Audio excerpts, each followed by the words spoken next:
he querido dedicar este programa especialmente a rebatir y aclarar una serie de mentiras y de falsedades sobre el Papa Francisco. Así que este programa vamos a dedicarlo específicamente a hablar del Papa Francisco, a hablar de su ministerio y a aclarar los distintos mitos que circulan actualmente en torno al Papa Francisco. ¿Y dónde circulan? Circulan fundamentalmente en Internet. Hermanos, yo soy un gran entusiasta de Internet, porque a través de Internet nosotros podemos tener acceso a un montón de información que nos puede ayudar para nuestra fe. ¿Cuántos de nosotros hemos encontrado en buenas páginas web católicas, gracias a una buena búsqueda en Google, respuestas a preguntas a las que antes no hubiéramos tenido acceso? Hubiéramos tenido que ir a una librería, hubiéramos tenido que preguntarle a una persona que sabe, y hoy realmente tenemos la información a la punta de nuestros dedos. Sin embargo, lamentablemente, Internet también se ha convertido en un medio de proliferación de falsedades, de mentiras, referidas a muchas cosas de nuestra fe, de posiciones milenaristas del fin de los tiempos, que han confundido a muchos fieles, porque basta que estén en Internet para que muchos erradamente, y acá hago un paréntesis para decir, los católicos tenemos que ser especialmente críticos con las fuentes que encontramos en Internet. Lamentablemente, cierro el paréntesis, terminamos creyendo en fuentes que son absolutamente falsas y que lo único que han hecho es crear una pequeña paginita en Internet o un canal en YouTube o una página en Facebook y comenzar a lanzar diatribas, falsedades y especulaciones, algunas de las cuales tienen apariencia de realidad. Entonces, eso es lo que nosotros queremos aclarar ahora, eso es lo que quiero aclarar ahora, y quiero dejar en claro muchos de los aspectos y muchas de las falsedades que se dicen en torno al Papa Francisco, y que creo que ha llegado el momento de aclararlas de manera definitiva. Veamos algunos de esos mitos que hoy encontramos en Internet. El primer mito, que yo creo fundamentalmente importante, es el que el Papa no fue elegido legítimamente y que el Papa legítimo sigue siendo Benedicto XVI. Lo primero que hay que decir, hermanos, es que tanto el Papa Benedicto XVI como la elección del Papa Francisco fueron canónicamente, es decir, de acuerdo a la ley de la Iglesia, absolutamente legítimas. ¿De dónde viene este mito de que el Papa Francisco no sería el legítimo Papa y el Papa seguiría siendo el Papa Benedicto XVI? Viene del hecho de que en un momento, en su renuncia oficial, legítima, canónicamente válida ante el Colegio de Cardenales por parte del Papa Benedicto, el Papa Benedicto menciona en algún momento el temor que le produce las limitaciones físicas que él encuentra. Es una expresión completamente razonable. Encuentro un temor de poder responder a los enormes y agobiantes pesos que vienen acompañados del pontificado con una salud frágil y declinante, como efectivamente sucedía. Basta la mención de esta palabra temor para que algunos leguleyos, algunos legalistas en extremo, digan: si el Papa estaba intimidado, su renuncia no es legítima, porque efectivamente existe un punto en el Código de Derecho Canónico que señala que si el Papa es forzado contra su voluntad y en consecuencia violentado, intimidado a renunciar, esa renuncia no puede ser aceptada como legítima por la Santa Madre Iglesia. Nada de eso pasó con Benedicto XVI, a él nadie lo intimidó. El hecho de que él mencione el temor es simplemente el temor interior, el temor de Dios, la preocupación concreta de la necesidad de renunciar para poder permitir que un Papa con mayor energía, mayor fuerza, pueda asumir las responsabilidades crecientes de la Iglesia que requerían y siguen requiriendo reacciones inmediatas de alguien que esté en la capacidad y en la posibilidad física de hacerlas. Entonces, la renuncia del Papa Benedicto XVI es una renuncia asumida universalmente por todo el Colegio de Cardenales como absolutamente válida, y en consecuencia la convocatoria a un nuevo cónclave, la realización del cónclave y el fruto de ese cónclave, que fue la elección del Papa Francisco, es absolutamente legítima. Los autores que dicen lo contrario están mintiendo y se están basando en frasecitas, en leguleyadas, en expresiones sacadas fuera de contexto para tratar de demostrar algo que verdaderamente no es. Es importante señalar que incluso los cardenales que presentaron las famosas dubia o las dudas en torno al documento Amoris Laetitia del Papa Francisco, han señalado en una carta que fue firmada por el gran cardenal Carlo Cafarra, este gran personaje de la Iglesia que marcó un papel importantísimo de gran estima del Papa Francisco y de su predecesor, de sus predecesores. El cardenal Carlo Cafarra en su carta dijo algo muy claro y muy específico. Nosotros recurrimos a usted, Santo Padre, con nuestras dubias, con nuestras dudas, con nuestras preguntas, porque creemos que usted es el legítimo vicario de Cristo y sucesor de Pedro en la tierra. Y en consecuencia es el único que puede dar respuesta a estas dudas que nosotros presentamos. En consecuencia, los mismos cardenales que han tenido algunas críticas o dudas sobre la interpretación de algunos pasajes, especialmente el famoso capítulo 8 de la exhortación apostólica Amoris Laetitia, en su carta han reconocido el absoluto primado de Pedro y han descartado cualquier posible duda sobre la legitimidad del Papa Francisco como cabeza de la Iglesia. El Papa Francisco es la cabeza de la Iglesia. Sobre ello no cabe absolutamente ninguna duda. Él ha sido elegido por el Espíritu Santo a través del Colegio de los Cardenales y es, por tanto, una elección absolutamente legítima. Sigamos con el siguiente punto. El siguiente punto señala que el Papa Francisco sería el antipapa.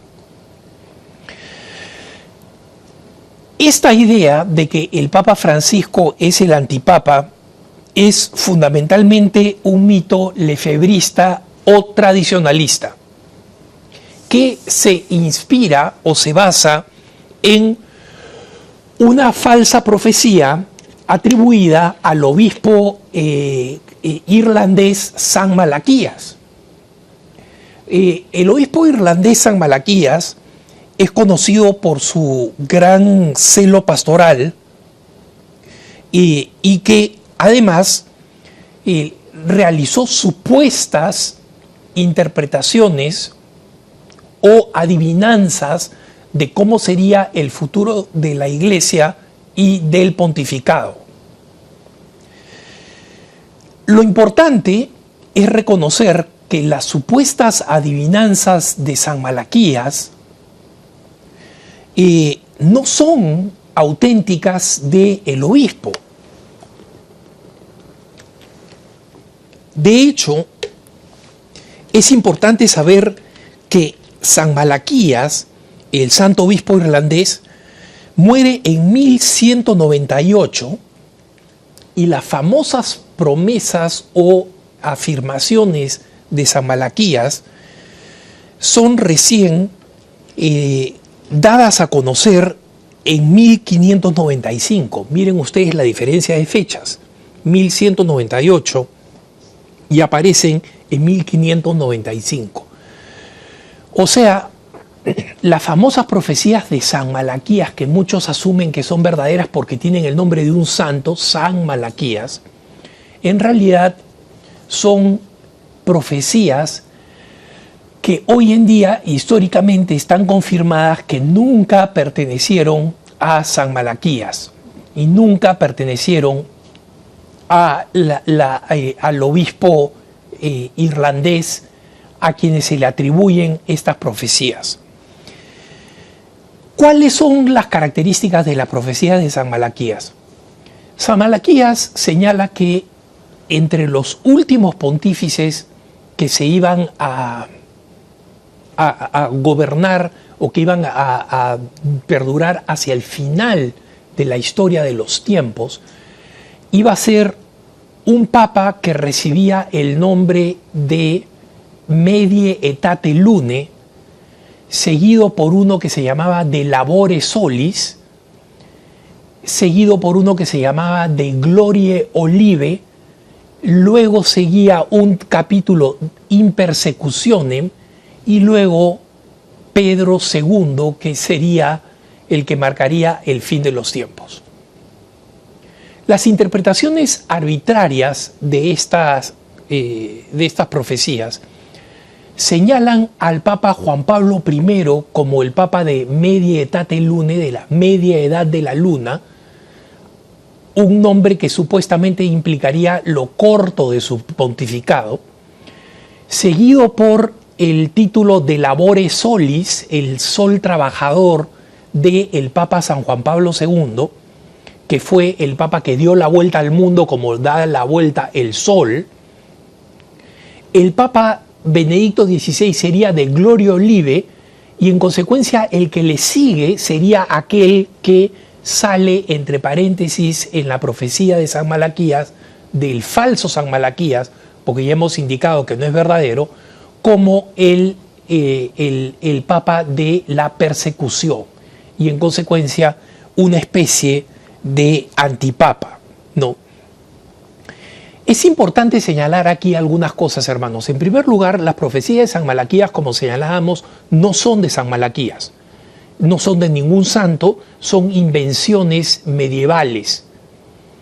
En segundo lugar, todos los nombres papales que esta supuesta profecía de San Malaquías le dio a los papas han sido adjudicadas a los papas a posteriori. Entonces es muy fácil decir de Medie Aetate Lune, se aplica al Papa Juan Pablo I porque vivió un tiempo muy corto, una media edad de la luna. De Labore Solis, que nadie hubiera entendido qué cosa significa, no, se aplica a Juan Pablo II porque él fue el Papa que dio la vuelta al mundo con sus viajes de manera total, fue el primer Papa en dar la vuelta al mundo completamente. Luego, de Gloria Olive con sus propias explicaciones, he escuchado como 3 teorías distintas de por qué se admitirían o se aplicarían a Benedicto XVI. Hay numerosas explicaciones, todas ellas distintas la una de la otra, y en consecuencia, esta sería la época de la persecución. Lo importante señalar es que no solamente estas adjudicaciones a los nombres dados al Papa por las falsas profecías de San Malaquías no contienen ningún valor dogmático o doctrinal para la Iglesia, porque primero la Iglesia no acepta que hayan sido del verdadero santo que vivió el siglo XII, ni tampoco acepta estas supuestas profecías tengan algún valor dogmático o verdadero, y en consecuencia la Iglesia nunca las ha considerado serias. ¿De dónde pues nace la creencia de que estas profecías son verdaderas? Básicamente se basa simplemente en el deseo de que el Papa Francisco sea el antipapa, especialmente entre los círculos que he comentado, lefebristas y tradicionalistas, porque en el fondo ellos están esperando que este sea el momento del caos, del declive, del fin, de un antipapa, y que este sea reemplazado finalmente por un verdadero papa, por un nuevo papa, que traiga una época de esplendor en la cual obviamente quienes van a ser los protagonistas especiales de esta nueva era cristiana de este nuevo momento de la cristiandad, ellos mismos, los lefebristas y los tradicionalistas. Es interesante leer en su literatura cómo ellos consideran que su regreso a la iglesia es muy importante porque la misión de ellos es salvar a la iglesia, es decir, tienen este mesianismo que les hace creer que efectivamente nosotros vamos a vivir una edad de oro una vez que los lefebristas y que los tradicionalistas tomen no el control, pero sí el papel dominante dentro de la iglesia gracias al fin de un antipapa. Y obviamente no existe ni una pizca de profecía en esto, sino el deseo de una solución limpia y perfecta para la iglesia que en realidad solo va a llegar con la venida de Cristo. Miren, hermanos, la historia de la iglesia es una historia dolorosa, confusa y de tropiezos. Y es un error ver en estos grupos que he observado de cerca y que he observado muchas veces, caer en esta especie de purismo y de puritanismo de creer que cuando ellos tomen el control de la iglesia a través de algún fenómeno sobrenatural, de la elección de un gran papa que los va a amar y los va a traer al centro y seno de la iglesia para dominar, controlar y dirigir los destinos de la iglesia de pronto va a entrar a una época de absoluto triunfo en la tierra. Recordemos la reflexión del Papa Benedicto. El Papa Benedicto decía que si al final de los tiempos quedan 4 cristianos debajo de una piedra cuando venga Jesucristo, y con la venida de Jesucristo encontremos a estos 4 o 5 cristianos escondidos, la promesa de Jesús de que las puertas del infierno no van a prevalecer sobre la iglesia va a ser una promesa cumplida, porque esos 4 o 5 cristianos que van a estar debajo de esa piedra esperando la llegada del Señor, esa va a ser la iglesia, y la iglesia no va a haber desaparecido, va a haber sido reducida a su mínima expresión, pero no va a haber desaparecido. En consecuencia, la promesa de que las puertas del infierno no van a prevalecer sobre la iglesia no es una promesa triunfalista, no significa que va a haber un triunfo absoluto y definitivo.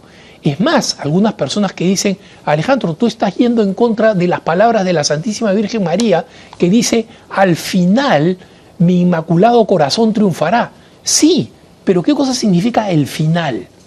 Si está diciendo el final, el único final es la segunda venida. Y no me cabe la menor duda que en la segunda venida, cuando Jesucristo venga con gloria para juzgar a vivos y muertos, su madre estará con él y su inmaculado corazón triunfará. Pero que nosotros creamos que va a haber un triunfo terreno en la iglesia, esa no es una promesa hecha por la iglesia. Y ojo, esto no significa que a nosotros nos esperen necesariamente tiempos peores y peores y peores. No, la iglesia ha pasado por momentos de esplendor en el pasado, por momentos de gran influencia y riqueza cultural, con una explosión de santidad y de grandeza artística y cultural incomparables. Y ese futuro puede perfectamente estar en el capítulo siguiente de la iglesia. Todo depende de la manera como nosotros los cristianos cumplamos con el plan de Dios. Perfectamente podemos nosotros ser protagonistas de un nuevo renacimiento eclesial y de toda una nueva era. Nadie lo niega, pero lo importante es señalar que es erróneo creer que lo que se aproxima o lo que el Señor ha prometido a la iglesia es un triunfo sobre la mundanidad y especialmente un triunfo consecuencia de un grupo cerrado de católicos o de cismáticos, en este caso de los lefebristas, porque eso no es lo que el Señor ha prometido y esa no es la promesa de que las puertas del infierno no van a prevalecer sobre la iglesia. Y de hecho, es importante que recordemos que esta es una promesa hecha a la iglesia no a distintos grupos de cristianos. La promesa del triunfo sobre las puertas del infierno no ha sido hecha ni a los lefebristas, ni a ninguna congregación religiosa, ni a ninguna familia religiosa, ni a ninguna nación. Ha sido hecha a la iglesia en su totalidad, allí donde quede el resto fiel cuando venga Jesucristo, que puede ser el lugar más recóndito del mundo, porque en nuestros países actualmente cristianos la fe perfectamente podría haber desaparecido. Recordemos que el norte de África fue el centro de la cristiandad durante mucho tiempo y hoy en día no queda rastro siquiera de esa cristiandad, porque la promesa de Jesús no ha sido hecha para un pueblo determinado, por una nación determinada, para una región o para una cultura determinada. Ha sido hecha a la iglesia, allí donde la iglesia esté. Pasemos al siguiente punto, que es parecido al anterior, ¿no? Es decir, el tema del Papa antipapa, y entremos al tema del Papa del fin de los tiempos. ¿Cuál es este tema del Papa del fin de los tiempos? Esta es una idea especialmente difundida en América Latina por algunas personalidades concretas, como son el mexicano Alberto Villasana y por otro lado el colombiano José Galat y su programa Un Café con Galat, que se transmite en un canal de televisión que debería ser católico, pero como es de propiedad del señor Galat, el señor Galat hace con él lo que se le da la gana y en consecuencia terminan saliendo estos programas que son fundamentalmente milenaristas. ¿Qué es lo que hacen el señor Alberto Villasana y el señor José Galat que los pone en el mismo rango, junto con otros de menor nombre o menos conocidos? Estoy tomando los más conocidos, pero existen varios otros en otros países. He hablado de México y Colombia. Existen varios otros de esta misma tendencia en Argentina, por ejemplo. Existen varios otros de esta tendencia en América Central o en el Caribe, que tienen esta misma actitud y disposición de caer en el milenarismo. En otras ocasiones he explicado y vuelvo a explicar qué cosa se entiende por milenarismo.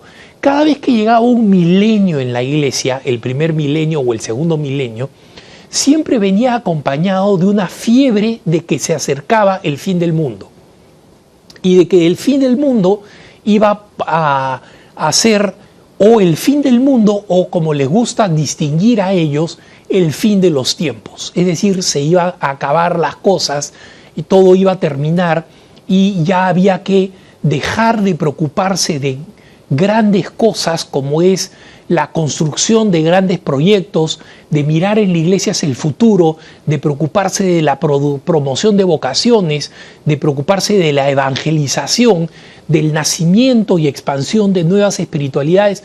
Había que dejar de preocuparse de todo eso, porque había que concentrarse simplemente en cómo sobrevivir al fin de los tiempos y cómo estarse preparando para el fin de los tiempos. Esto es lo que hacen el señor Alberto Villasana y el señor José Galat en sus constantes intervenciones. Uno en internet, el otro en su canal de televisión, ambos en YouTube a través de distintas charlas que se pueden encontrar en internet y que generan un significativo nivel de confusión. Ambos mezclan pasajes bíblicos tomados arbitrariamente. Junto con esos pasajes bíblicos aumentan fenómenos celestes y revelaciones privadas no confirmadas por la Iglesia para concluir que el Papa Francisco es el antipapa. Y junto con estos pasajes bíblicos fuera de contexto, especialmente del libro del Apocalipsis, agregan profecías de diverso origen, desde el supuesto tercer secreto de Fátima hasta el San Malaquías, que ya hemos hablado, y otros videntes no reconocidos por la Iglesia. A esto le suman noticias mundiales de carácter usualmente negativo o destructivo, como posibles catástrofes o desastres nucleares. Y finalmente aumentan información de fenómenos astronómicos verdaderos, como los eclipses de luna o de sol, o falsos, como las del llamado planeta X, asociando profecías con especulaciones, sea de guerras mundiales o de catástrofes, ¿no? Es decir, básicamente ellos coinciden con los lefebristas en que el Papa Francisco es un antipapa, ¿no? Y acá ellos se toman la molestia de explicar que sea un antipapa no significa que sea un papa malo, ¿ah? Significa que en la tradición de la Iglesia se les ha llamado antipapas a aquellos papas, algunas veces muy buenos de personalidad, doctrinalmente correctos, pero que se oponían al auténtico papa reinante. Y Alberto Villasana es uno de los clásicos defensores de que la renuncia del Papa Benedicto no fue aceptable a pesar de las mismas declaraciones del Papa Benedicto cuando ya había sido retirado, diciendo que las especulaciones de que su renuncia había sido incorrecta o canónicamente inválida o insuficiente era un sinsentido, palabras textuales de el Papa emérito Benedicto XVI.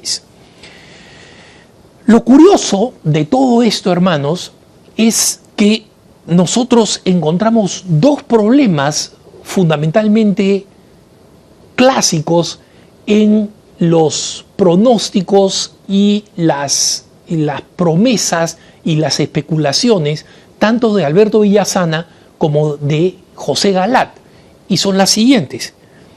En primer lugar, sus pronósticos ya han fallado numerosas veces. Alberto Villasana había prometido que en el año 2015, a raíz de una serie de fenómenos lunares, la llamada luna de sangre por el rojo de su color, etc., iban a marcar un tiempo especial donde él insinuaba, no prometía, pero él insinuaba que iba a ser un momento de una catástrofe. El 2015 no pasó nada. Luego prometió lo mismo para el 2016, fenómenos y cambios para el 2016, y el profesor Galat, por ejemplo, aseguró que hacia el final del sínodo de los obispos del 2015 se iba a dar algún fenómeno importante, o luego postergó al 2016 hacia el final del año de la misericordia, que iba a haber algún fenómeno extraordinario. Lo curioso es que estos señores han hecho todas estas promesas y nadie les ha pedido que paguen de alguna forma la falsedad de sus pronósticos o el error de sus pronósticos, ¿no? Y eso es lo peor. El número dos, el problema número dos, el primero, que sus pronósticos no se cumplen. El segundo es que sus pronósticos siguen cambiando y mutando de acuerdo a los fenómenos celestes, ¿no? O un próximo alineamiento de estrellas, o a las noticias mundiales como las amenazas de Corea del Norte y su potencia nuclear, que son todos incluidos en el contenido de lo que podía ser el fin del mundo. A mí me gustaría fraternalmente decir y desafiar fraternalmente a Alberto Villasana y a José Galat que ellos pongan una fecha respecto de cuándo es el fin del mundo. ¿Cuándo se va a producir la catástrofe que todos vamos a ver como el gran cambio dramático del que va a iniciar el fin de los tiempos? Que pongan una fecha, que den las circunstancias, pero que prometan que si esa fecha no se cumple, ellos van a desaparecer de la historia. En Denver, en Colorado, donde yo vivo, apareció un supuesto vidente, que era un hombre buenísimo, de grandes virtudes, de una gran vida espiritual, que prometió que se iba a producir una transición sangrienta de un presidente al otro en los Estados Unidos. Varios le cuestionaron este pronóstico, pero él por lo menos tuvo la decencia de decir: si mi pronóstico, que yo considero revelado por Dios, y visto a través de las estrellas y la interpretación del el libro del Apocalipsis no se cumple, yo voy a desaparecer. Y efectivamente, después de noviembre y la transición pacífica de presidentes en los Estados Unidos, este señor ha desaparecido, cumplió con su palabra. Y es lo que yo le quiero pedir a señores como Alberto Villasana o José Galat. Si es que ellos están creyendo que son capaces de anunciar cuándo es el fin del mundo, que nos den una última fecha definitiva. Y cuando nos den la fecha definitiva, que se comprometan a desaparecer del negocio de los pronósticos una vez que ellos hayan fallado.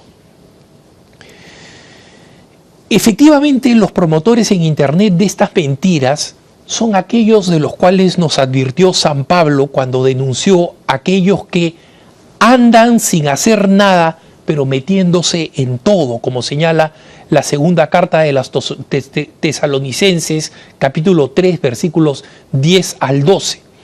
¿Por qué? Porque estos en su época eran los grandes pronosticadores de los desastres y que creían que ya no tenían que trabajar, y por eso él decía, andan sin trabajar, haciendo nada y metiéndose en todo. A ellos les pedimos que trabajen para comer su propio pan, concluía San Pablo. Eso es exactamente lo mismo que queremos decir a todos aquellos apocalípticos que señalan que este Papa es el que marca el fin de los tiempos. La siguiente pregunta que me hacen es, ¿por qué el Papa da la señal de la cruz al revés? ¿El Papa da la señal de la cruz al revés? Muéstreme una imagen donde se note que el Papa da la señal de la cruz al revés. En ningún lado el Papa da la señal de la cruz al revés. Y por si acaso quiero decirles una cosa. En la liturgia católica de rito oriental, la señal de la cruz se hace de esta manera: en el nombre del Padre sobre la cabeza, en el nombre del Hijo sobre el pecho, y en el nombre del Espíritu Santo, en vez de ir al hombro izquierdo, van al hombro derecho, ¿no? Y luego van al hombro izquierdo, siempre con estos tres dedos unidos, ¿no? El pulgar, el índice y el dedo medio, unidos para simbolizar la Santísima Trinidad. Esto en alguna ocasión, no ecuménica, sino multirritual, donde el Papa ha celebrado con otros ritos, el Papa puede haberlo hecho, pero eso no es una señal de la cruz al revés. Yo no entiendo qué cosa quiere decir la gente con una señal de la cruz al revés, que el Papa comienza abajo en el pecho, que sigue arriba y que luego va a los costados. El Papa jamás ha hecho eso, y yo desafío a quienes dicen que esto es verdad, que me muestren un video verdadero, no un video que ha sido invertido y que ha sido manipulado, donde el Papa haga la señal de la cruz al revés. El Papa no hace ni ha hecho la señal de la cruz al revés, nunca, jamás. Esa es una absoluta falsedad. Y es importante que ustedes tengan en cuenta que si lo ven en Internet, tengan la certeza de que es un video manipulado, porque el Papa nunca ha hecho la señal de la cruz al revés, y el Papa no hace la señal de la cruz al revés, y mucho menos cuando bendice, es decir, no cuando la hace sobre sí mismo, ¿no? Como cuando comienza una ceremonia litúrgica, sino cuando bendice al pueblo. La señal de la cruz es perfecta con el Papa, con los tres dedos simbolizando la Santísima Trinidad en esta posición, y comenzando siempre por arriba hacia abajo, y luego hacia su izquierda y la derecha y la izquierda de quienes están viendo, de tal manera que hace la bendición perfecta y sistemática. El Papa lo ha hecho desde que era sacerdote, lo ha venido haciendo a lo largo de toda su existencia, y nunca jamás, ni de sacerdote ni de obispo, y mucho menos de Papa, ha hecho una señal de la cruz al revés, ¿no? Sobre todo preguntándome a qué cosa se refieren con una cruz al revés. Por supuesto, si yo hago una señal de la cruz y alguien utiliza un video a la inversa, va a aparecer una cruz al revés. Esa es una farsa y una manipulación de video porque el Papa no lo ha hecho. Vayamos al siguiente punto. ¿Por qué el Papa no se arrodilla ante el Santísimo? Esa pregunta es absolutamente falsa. En este momento, para nuestros hermanos de radio que no están viendo, estamos mostrando en pantalla una de las tantas imágenes en las que el Papa Francisco está arrodillado frente al Santísimo. Tenemos varias imágenes mostrándolo perfectamente arrodillado frente al Santísimo y en adoración en múltiples ocasiones y múltiples imágenes. Acá estamos presentando unas 4 o 5 de esas imágenes y podríamos presentar muchas más por una sencilla razón. El Papa se arrodilla frente al Santísimo.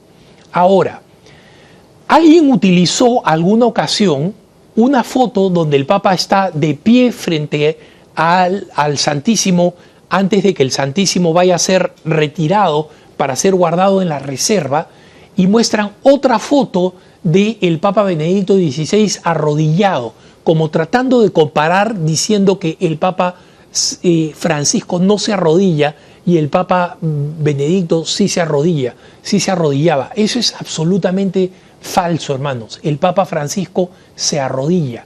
Ahora, han habido algunas ocasiones en que el Papa, pasando frente al Santísimo, no siempre se ha arrodillado.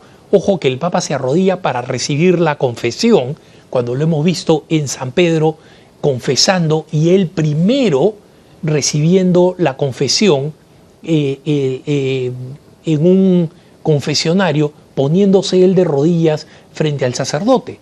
Pero hay que tener en cuenta que el Papa tiene una debilidad en la pierna derecha, donde ya a sus 81 años tiene algunas veces una falla muscular del cuádriceps.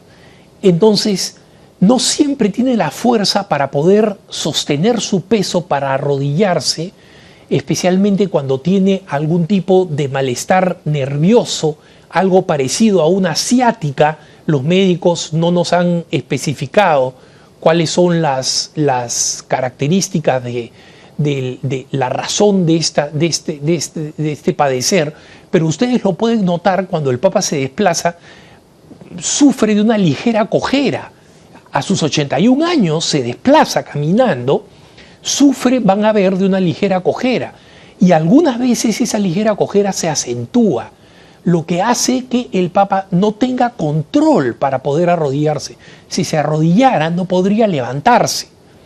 Entonces hay ocasiones en las que el Papa efectivamente no puede arrodillarse cuando ese dolor de alguna manera lo afecta de manera particular y tiene especialmente inflamado el nervio ciático y no le permite arrodillarse.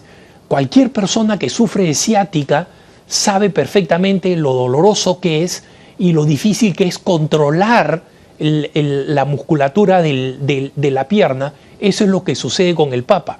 Un Papa de 81 años que sigue activo y sigue generoso y fructífero en su vida, que nosotros lo juzguemos porque en algunas ocasiones no se puede arrodillar, a pesar de que hemos visto que en lo habitual y en lo usual hace cualquier esfuerzo posible para poder arrodillarse, es de una mezquindad y de una mentira alucinantes. El Papa se arrodilla, lo hemos visto, lo han visto en las fotos.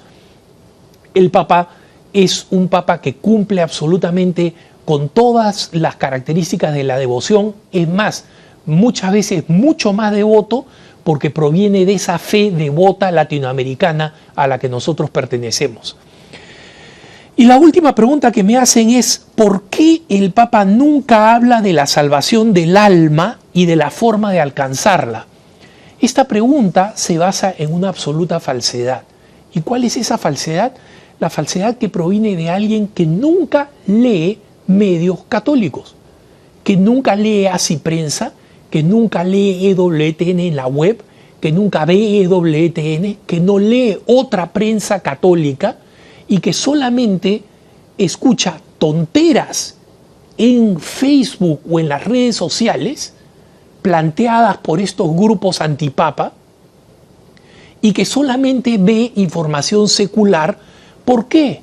Porque a la prensa secular no le interesa informar que el Papa está hablando de la santidad, de la transformación, etc. Pero el Papa lo hace todos los días, más que los papas anteriores, porque como podemos ver en la fotografía, para los hermanos que nos siguen a través de radio, estamos mostrando una fotografía de las misas diarias que el Papa celebra en la capilla de Santa Marta, esta capilla relativamente moderna y bella, donde el Papa celebra diariamente misa y diariamente predica las homilías. Entonces nosotros, a diferencia de los papas anteriores, tenemos un pontífice que predica diariamente. Cada día de la semana el Papa tiene una misa donde predica como si fuera un párroco. Y en todas estas prédicas, ¿de qué cosa habla? De la conversión de los corazones, de los enemigos del cristiano, el mundo, el demonio y la carne, de los riesgos del infierno, de la necesidad de la confesión, de la necesidad de los sacramentos, de la necesidad específicamente de la Eucaristía, de la devoción eucarística, de la transformación personal, de la renuncia a los pecados habituales como son el chisme, la flojera, etcétera, que atentan a cristianos mediocres, del cuidado contra la mediocridad, del cuidado de ser tibios. Todos estos son temas cotidianos.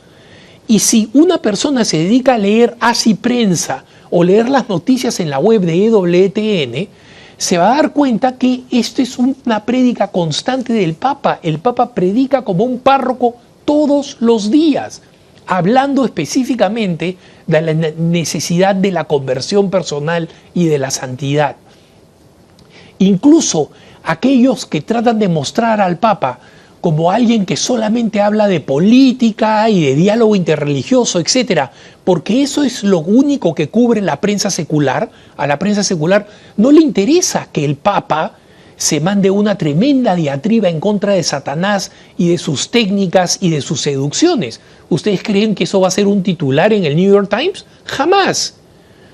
Pero si el Papa habla de un reencuentro o de un diálogo con el mundo del Islam o de la necesidad de proteger el ecosistema, etc., la prensa secular, porque estas son reflexiones que tienen consecuencias político-sociales, les va a dar importancia y relevancia.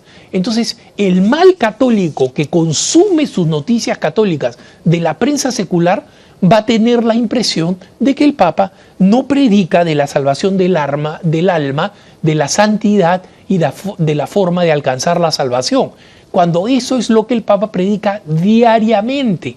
Y más bien, los otros contenidos son los contenidos excepcionales de los grandes eventos que al Papa le corresponde asistir o a los cuales tiene que dirigirse como supremo pontífice y cabeza del Estado Vaticano. Entonces, no caigamos en todas estas falsedades que a través de preguntas en realidad ya están dando una respuesta. Porque veamos la naturaleza de la pregunta. ¿Por qué nunca habla de la salvación del alma y de la forma de alcanzarla? Esta pregunta es una afirmación, hermanos. En esta pregunta básicamente se está afirmando que el Papa no habla de la salvación del alma y de la forma de alcanzarla. Y no hay mentira más grande que esa. No solamente nosotros lo podemos ver en sus predicaciones cotidianas, sino cuando leemos, por ejemplo, su segunda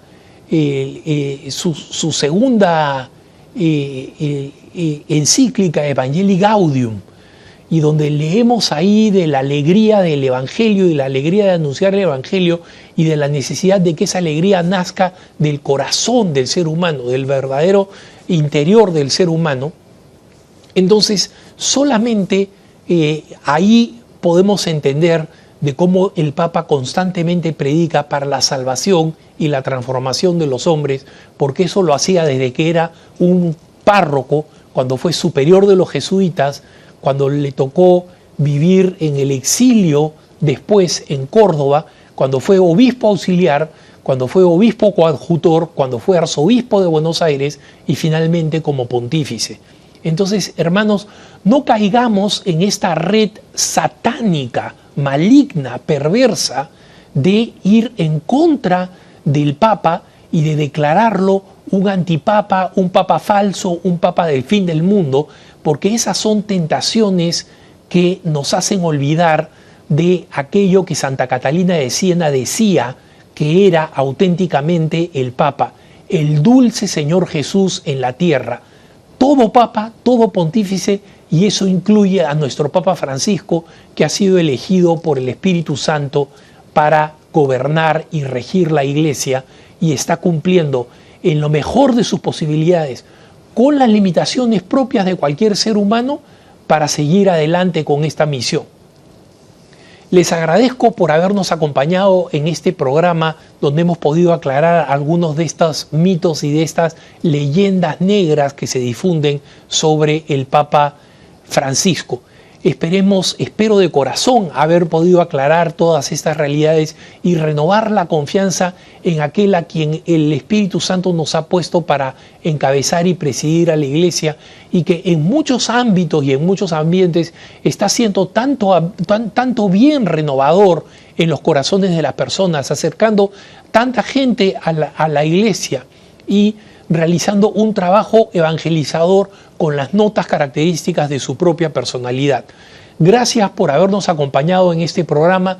Soy Alejandro Bermúdez y desde aquí, desde la costa oeste de los Estados Unidos, quiero pedirle sus oraciones porque este programa siga sirviendo a la Santa Madre Iglesia, y quiero agradecerles habernos acompañado. Los dejo en compañía de la mejor programación. Conmigo hasta la próxima y que Dios los bendiga.